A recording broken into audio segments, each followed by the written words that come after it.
Welcome back to Miami Life, and it's time for our latest installment of Side Hustle. This week we introduce you to a Miami tire salesman who, during the pandemic, decided he needed a hobby.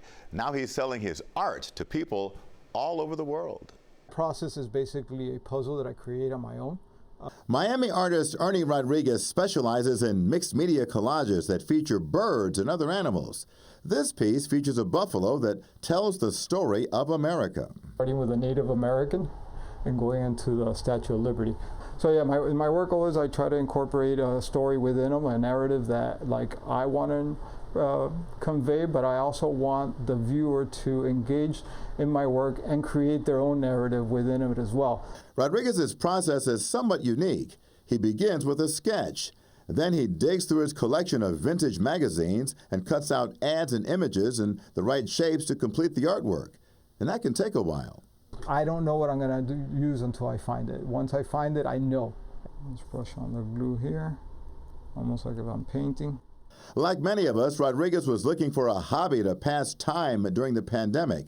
So he ordered a book on Amazon for beginning artists. I've always had a passion for art, so I wanted to get a better understanding of how to draw with good perspective and good dimensions and whatnot. So that Rodriguez says he learns something every time he sits in front of the easel. I feel that one mistake leads to another in art, and it's like it's a positive mistake. It's never a negative mistake because you learn from it, and that helped me propel myself to doing what I do, which I feel is somewhat unique. Rodriguez's art has two main themes that are part of Miami life: the wildfire and cars. Everything here has to do with an automotive component.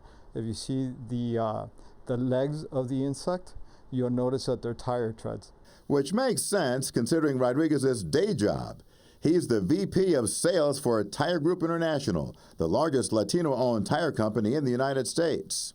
Finding a home for them, and that's definitely where we're heading. So here we house about $20 million in tires. And he's been in the tire business for more than 30 years. I think I'm blessed to be able to say that I wake up in the morning, I've never complained that I have to go to work. I come to work happily. I think that Rodriguez's boss not only approves of his side hustle, he owns some of his art. Yeah, sure do. In your collection? Absolutely. It's at home as I enter my library area. So yeah, very proud of Ernie and the work that he does. It's amazing. Rodriguez's artwork has been displayed all across South Florida, from Biscayne National Park to Zoo Miami, and he sold pieces to collectors from as far away as Switzerland, thanks to the wide reach of social media. He is happy for that, but more so for the peace and joy he finds when he is lost in the process at his home studio. Well, one thing is for sure, it's always a happy place for me. And that is so important for all of us.